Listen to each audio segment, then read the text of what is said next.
Coffee in a modern setting of a cafe or tea in a traditional courtyard, your pick. I would have hot chocolate on the top of all this maybe. So this exquisite space, though small, For a person to really walk in and express themselves from the core really means something. Where you have books around, where you can have a nice latte. In fact, Boca hot chocolate is very famous. So it comes from my grandfather, who always encouraged me to actually explore, implore, adapt, and create. The veranda concept comes from India.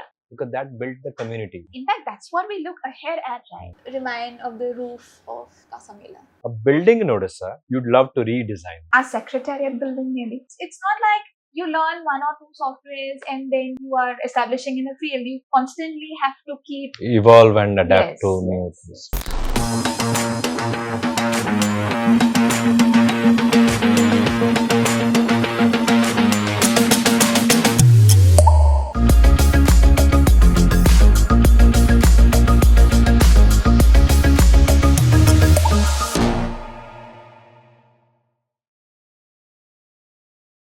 Hi, and welcome to another episode of My City Talks presented by My City Links. And we are here at Boca Bookstore in Boca Cafe. And in this episode, again, I think we are going to have an amazing conversation with an amazing person. So we have in Boca Bookstore today Annie Burman. Annie, welcome Hi. to Boca Thank you so Bookstore. much, And of sir. course, when I say Boca Bookstore, it doesn't only ring a bell for you, it means a lot for you. First, a bit of an introduction of Annie, of course, but as we go along with our conversation, we'll know more about her and her work.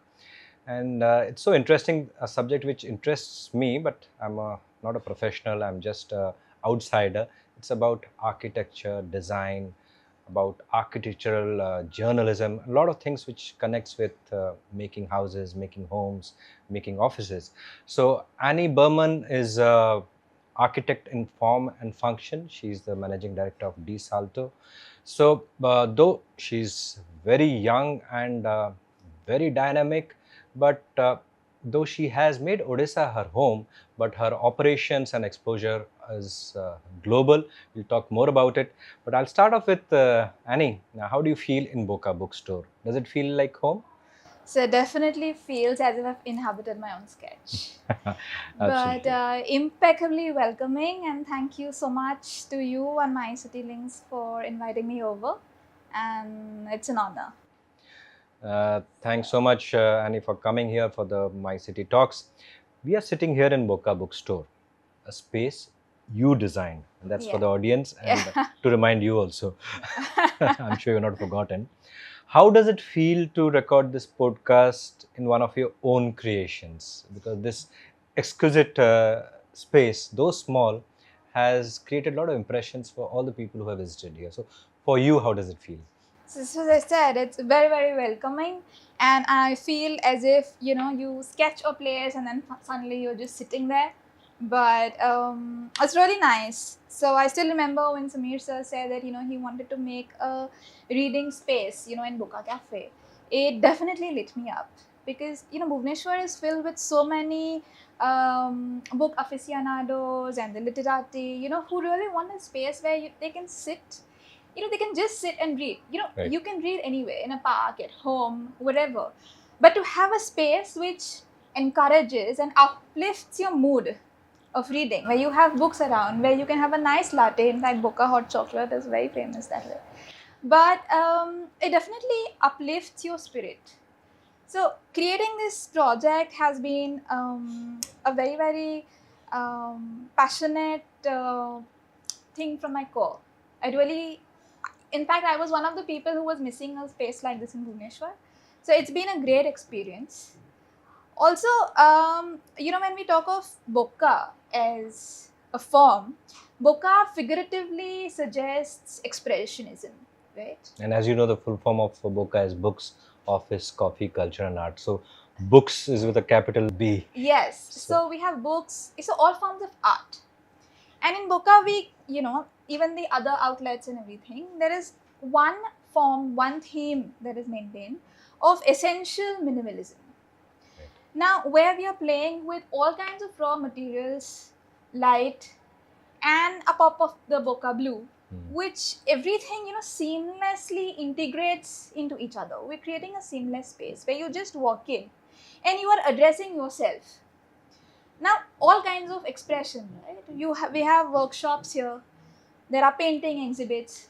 There is culinary exhibits. There's exquisite menu. Now we have a bookstore.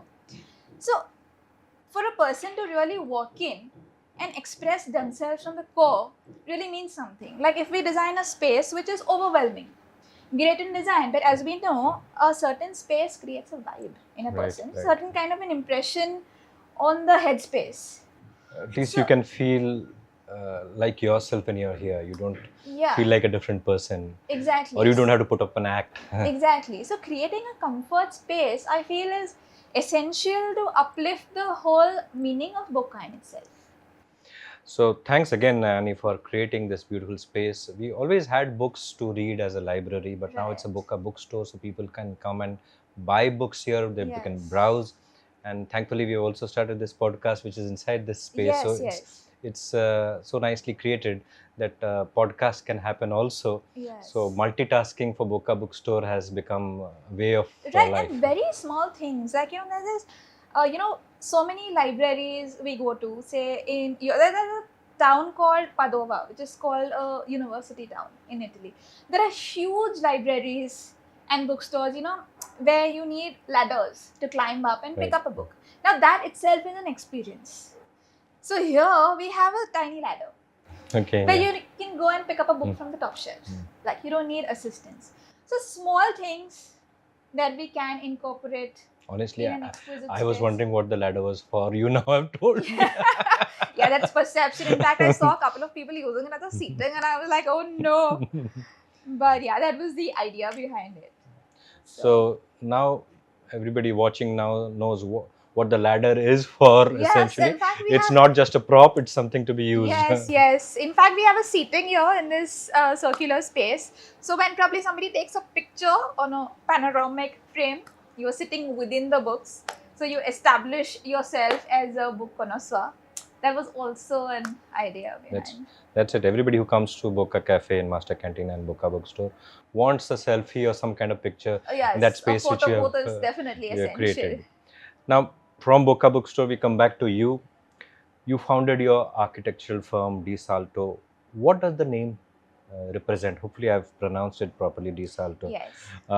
And how do you embody its philosophy in your projects, especially in a time when artificial intelligence is rapidly evolving and reshaping the future of architecture? I'm sure you're in connect with artificial intelligence, the way it is changing, the way of practicing architecture.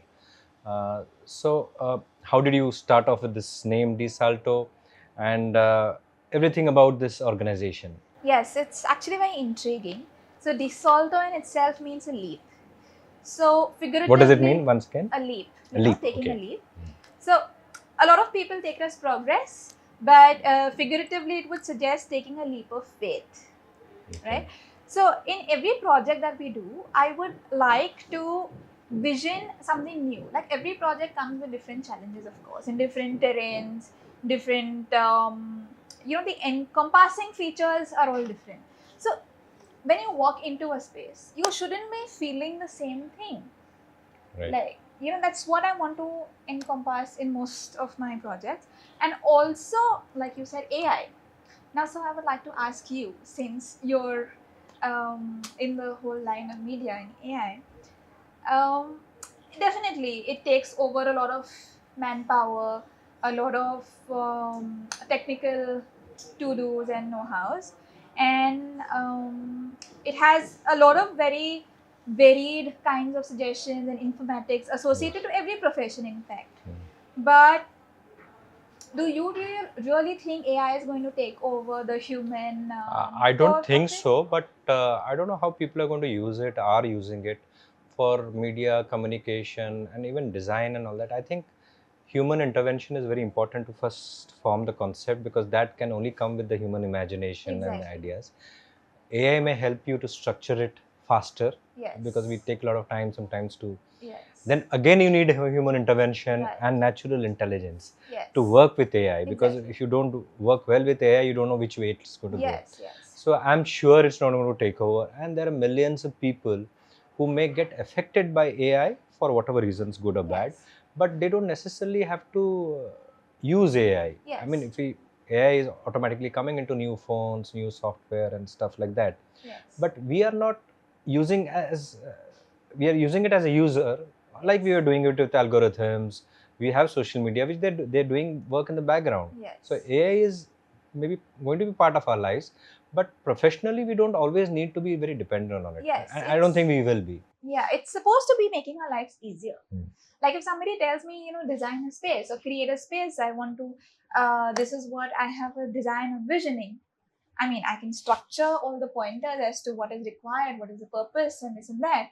But of course, the first thing I'm going to take is a paper and a pen. Right. Or a pencil to sketch. I have to create the vision. Right. To get into AI to structure the whole design program. And definitely, I feel architecture and design is core strong. You need a human heart. Right. I don't think it's so. When it comes to Desalto, taking a leap of faith, when we are designing from the core, I definitely think we would use AI more objectively than subjectively. And sometimes maybe AI is good if you want your client to visualize, because everybody can't visualize the way Correct. you would. So it Yes. makes more Yes. sense to show different options and stuff like that. Yeah. I'm sure it's going to help, but I don't know, with the economy growing in different countries, Yeah. ultimately if it doesn't affect the common man in a good way, it's no use for Yes. just superficially helping Yes. people. True that. Climate change is a global challenge, and I think everybody is affected. Right. And you as a architect, and you have been part of the builder community also for some time. So obviously you have to think of sustainable building, sustainable infrastructure, where architecture has to be more functional. Correct. When I introduced you about function, being an architect of function and form. Right. So form is obviously important, but function is more important. Yes. So architecture responding to these issues, what's your take? And if I can, since you have been in Odisha and you've been living here for quite some time and made it your home, and you have vibed so well with this place. So architecture and the global challenge of climate change, how do you think architects can respond to this in a better way, especially for our state, Odisha? So climate change is definitely grappling up and is a matter of concern, of course. But there are different ways to approach to it. Now there's a macro approach and a micro approach. On a macro approach, what can be done in the field of construction? So we'll address all of them. So there are materials, I would say, called phase change materials, which you install them either on the exterior surface or between the interior and the exterior walls in encapsulated stainless steel boxes. So these materials may be para oils or paraffins or metal alloys per se, and they absorb heat, external heat, and release it externally. So your indoor temperature is maintained. Right. That's what we are looking at with global warming. I mean, who would say that it would snow in Paris in August? Exactly. Right? So all of us are facing these situations on an individual level also. Now, when you are doing building construction, things like these can be incorporated into the plan. Or I might say that today realtors and infrastructure developers might, in fact, should hire people called heat inspectors. That's a completely different line. Now, what do these people do? They come and test the amount of heat that is absorbed by the building. They do the energy calculations, how much heat the building generates, and then suggest what solutions can be incorporated into the structure. So I think there are two parts to this. One is how resilient can architecture be for climate change or global warming. We have to also look at how much is architecture and building activity contributing to climate change and global warming. Yes, that's also a fact. Now, so much of air conditioning we use, the amount of CFC it generates is also one alarming concern. Absolutely. If we design buildings which are self-energized or which naturally create ventilation, We don't need so much of artificial mechanisms involved. So I think the thought process must be on not only the architecture community, but clients must be asking for this, because when you build something, it should last long. So they have to Yes. think for the future. Yeah. So this is one thing, and then we have your highly reflective and high emissivity coatings or reflective tiles, which create radiation. Now these are for structures which are already built. Now initially we spoke of structures under construction. Now we are talking of structures which are already built. Then you can have angled terrains. Right. You know, which channelize wind into different angles or creating slopes. So then if you channelize the wind in a certain direction, that also adds to your indoor cooling. So is that coming into Odisha, and have you Yeah, seen? I think a lot of places I've seen using canopies, angled canopies, but I don't know how much it is used functionally here, because considering the cyclones and the monsoons. But yeah, it's Yes, you have to definitely- balance that out also. Yes. In the bombing. You just can't keep creating temporary structures and then And fall in rebuild short or of it. restructure them. Exactly. Since you have globally traveled across different countries, continents, tell us a few pro elemental design features. Okay, these words are new for me. I've done some research on it. That can be adapted in Orissa that you would like to pick from various places. So now the place that has my heart would be Masai Mara in Kenya. The best part about the architecture there, it's very, very humble. Okay, so the nature and the wildlife play the protagonists. Okay. You see the wildlife first and the architecture second. So the architecture is very blends subtle. into yes, the. it's camouflage. subtle. It almost disappears. Right. You will not. You feel as if you're in the terrain of the lions, Okay. not in where the human rules. I mean, they are watching you instead of you watching them. Exactly, but it's actually like that. So the properties do not have boundaries. You need bodyguards to really go in there, and they use minimal air conditioning, right? So it does not hamper the surrounding atmosphere, and even the sound, so that it does not hamper the animals in any And you can also hear natural sounds of the Yes, animals of course. moving or. In fact, so form, color, design, architecture, everything blends. So even as when you're walking in as a person, you're not allowed to wear a pop of color. You know, something which would distract or disturb the wildlife there. Okay. So a lot of things. Now there are subterranean, half underground walkways and broadways, which I think can be implemented in a lot of places in Orissa also. Right. Yes. Yeah. Yeah, you're right. I mean, since I've traveled across Odisha and gone to a lot of places where there are forests, I realize what you're saying. It's very important. Yeah. Because people think going to forests obviously is not very accessible every time. Yes. But if you build it in such a way, it doesn't interfere with the habitat of the wild animals. Yes. So you're not impacting the visual terrain of the animals. Right. They don't think there's anything disturbed there. You're walking underground and there's a slight uplift where you can watch the animals through the glass. So they are not disturbed.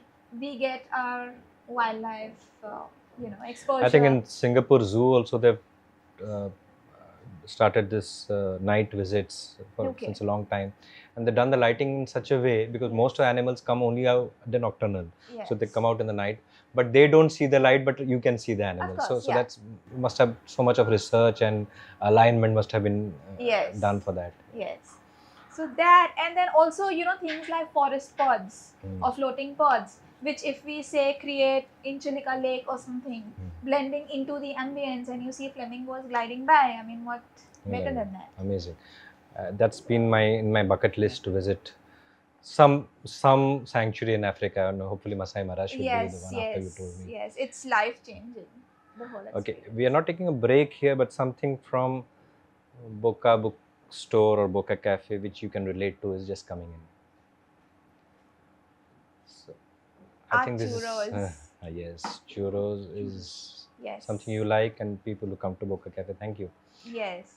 Now, churros and Boca Cafe, there's something in Connect, and you traveled all over the world. So, Yes. what would you like to say about this? Well, churros come from Spain, and they definitely ring a bell for Antonio Gaudi. Okay. So if you remember the Casa Bastillo, the Casa Mila, Hmm. it's got undulating surfaces. Right. And I would definitely say that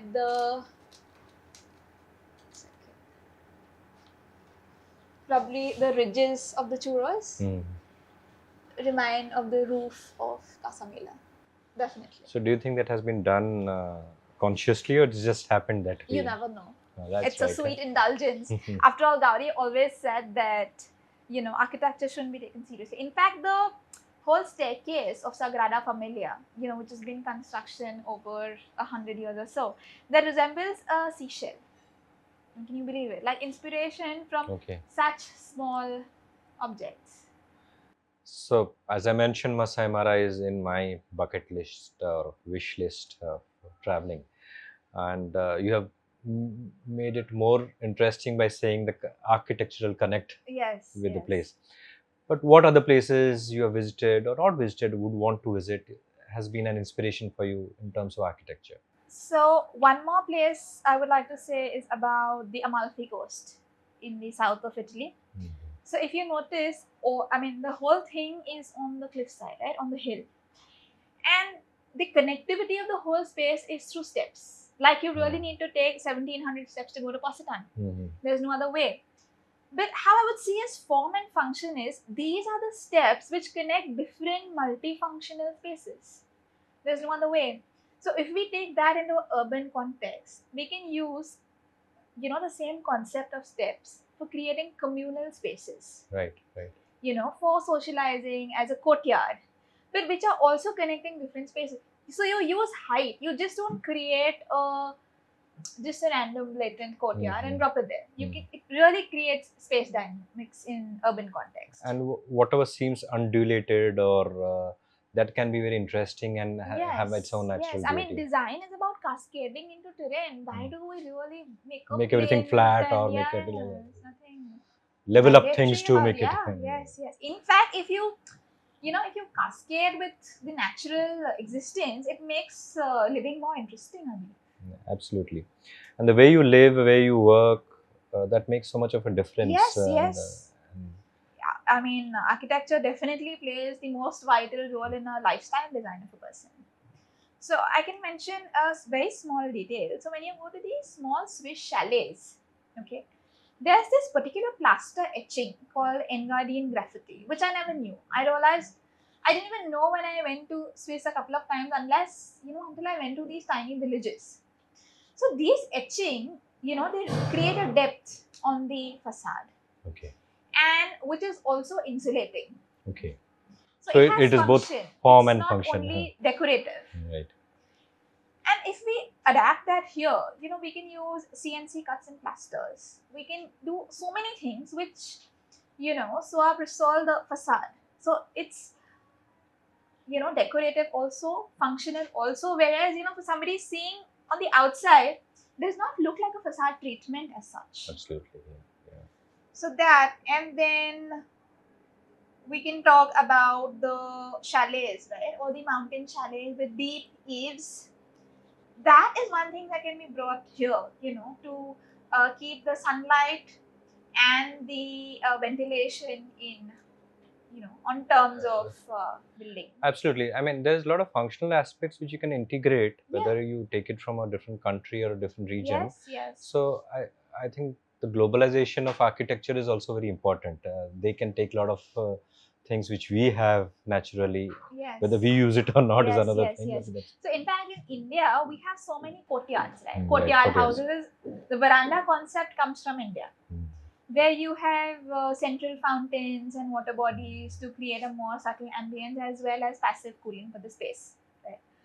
But in Turkey, you would notice these water fountains inside built homes. Okay. And they have, vertical chimneys for the, the moisture to go out and this and that and everything. But, that's also another thing, creating a decorative space. And, the fountain definitely elevates the apart from the cooling, it definitely elevates the subtle vibe of the Right, space. right.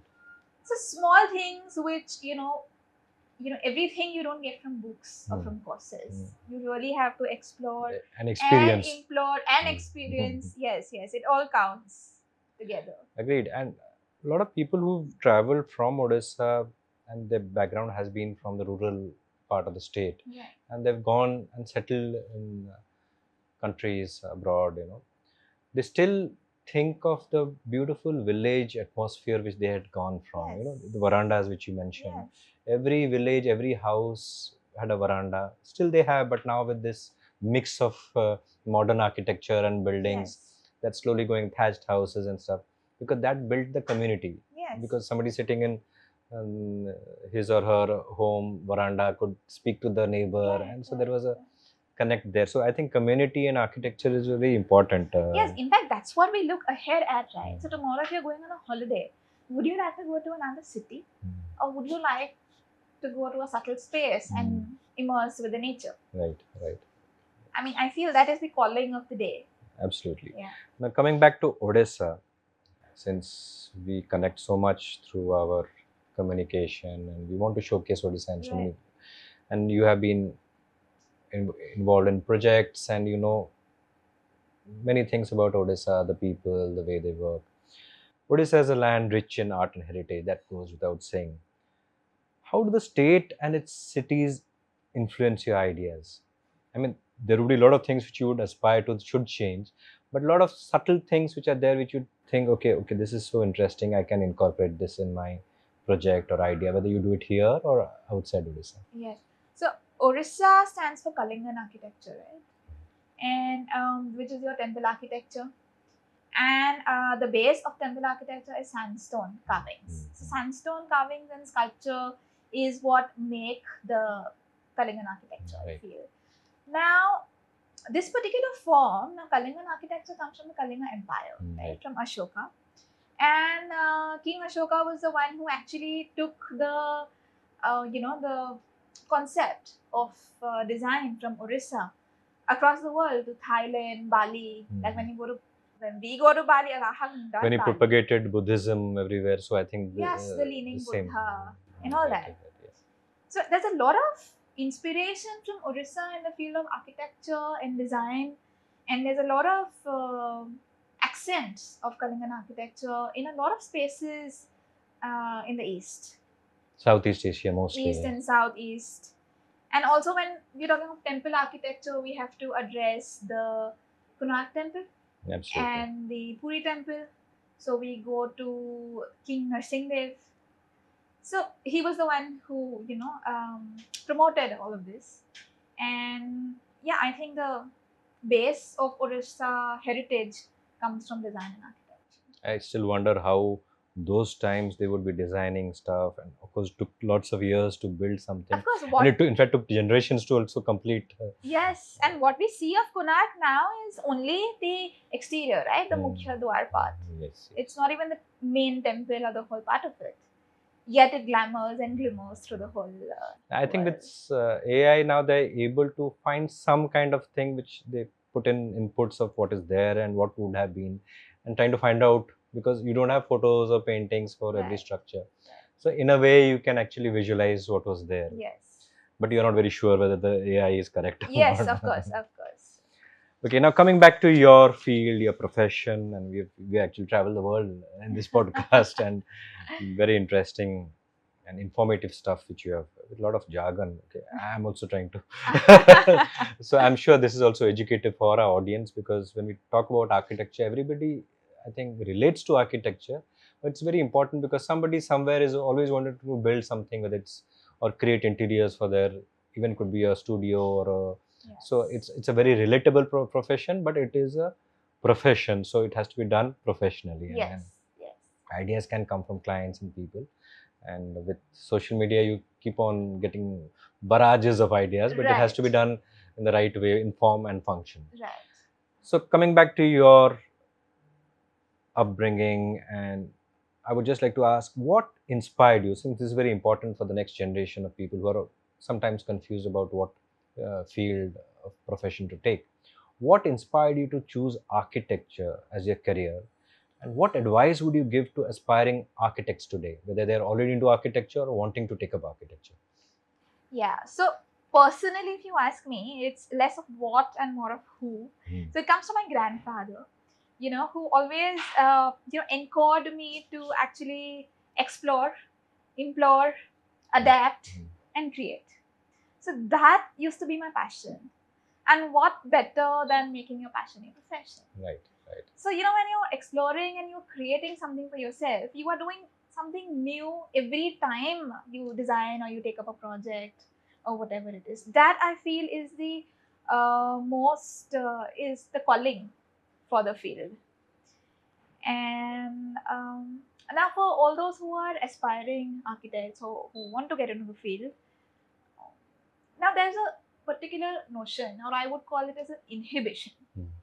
So most of the people think that you are an architect, so you're a freelancer or you have a firm or you have a job where you're just designing buildings or you're in the Or construction it's very line. technical and Yeah, it I mean, is it is technical, definitely but technical, but there's a limitation there. But there are so many new aspects to it. Like Right. you can get into architectural journalism. Hmm. Like AD is well known for its Hmm. journalism, right? Then there's architectural photography. There's architectural management. So it's not like you have to be good in a certain subject or certain lines to get into architecture. It's got various aspects to it. So let's not inhibit the field. I mean, it's directly related to art. You can be a promoter of art. Absolutely. Yeah. So once you study architecture, you are learning the core of the field. And then you take it wherever sky is your limit. So that's great information coming from experience and exposure from Annie Burman. And yes, if you want to be an architect or aspiring to uh, or already studying, so there are different dimensions to architecture as a field, as a profession, Yeah. whether you own your own company or a freelancer.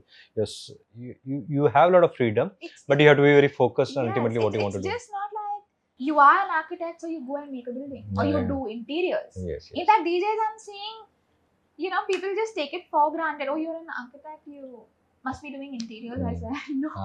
That's true. That's a perception Yeah, that's issue. a perception. Now, Annie, of course, we have connected with so much from Odisha to Switzerland to Masai Mara, Yeah. and travel the world literally in this podcast through architecture. But those were questions which are more subjective, and you speak from the heart, so that makes so much sense for Yes. people who are listening or seeing this My City Talks. But now for rapid fire questions, we go into that space Yeah. now. You ready for that? Yeah. I mean, Absolutely. you may, I mean, whether you answer correctly or not, still the churros are there for you. Done. One place whose architecture inspires you the most? Konark. Konark. Absolutely wonderful. One single word answer and it connects with everything. We're rooted from your Right. Climate responsive feature you'd pick first: vertical gardens or subterranean cooling tubes? Vertical gardens, any day. Yeah. What would both mean? I've asked the question. So vertical gardens you can install even after construction. When Okay. you're doing subterranean tubes for cooling, they basically take the air from outside and then cool them and then release it. Whether it's cold or hot, So, the treatment is done underground. okay, it can work both ways, Yeah. whether it's hot outside or cold Yes, outside. yes, yes. So vertical gardens, and vertical gardens have been there for Yeah, they are more for part of- aesthetics, they are visible. We have heard of these Babylonian gardens. I think some of them were Yes, vertical. the hanging gardens. So coming back to coffee in a modern setting of a cafe or tea in a traditional courtyard, your pick. None. I would have hot chocolate on the top of Alps, maybe. Top of the Alps. Okay. And what would you be wearing in the Alps? Because if I may just move from the rapid fire, since you're talking about legacy and you said you have been inspired by your grandfather, Yes. we had a small talk before the formal podcast. You're wearing something so beautiful, and I think that's part of your legacy. Yes, it's my grandmother's sari. Grandmother's sari, so nice. So connecting modernity with legacy. So you hot chocolate on top of the Alps, Yes. okay? But you have to climb up also.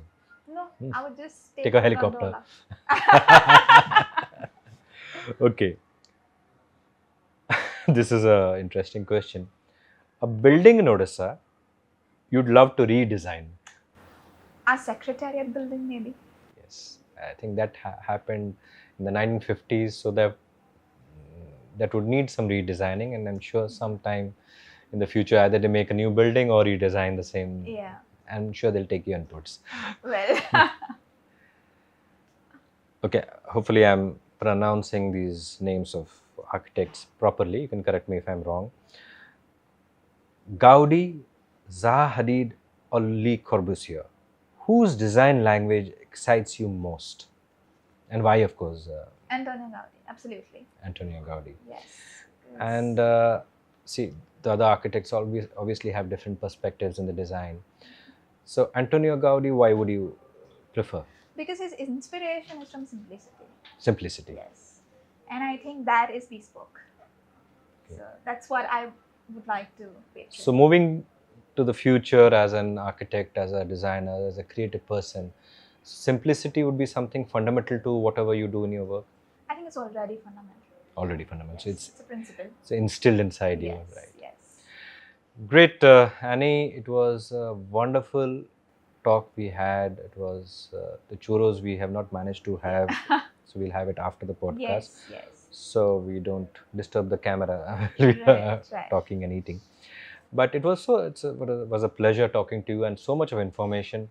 I'm sure we'll have you back again in your own Boca bookstore, and we'll talk more about architecture and other things. Yes, would love So, to. wishing you all the best for the future and all the ideas you have, and you have a lot of dreams for Right. yourself and for architects itself, the community itself. I'm sure it's all going to bear fruit with the Yes. kind of energy and imagination which you have, which is very important nowadays. Thanks so much Thank you for so being much, sir. part of My City Talks. Thank you so much.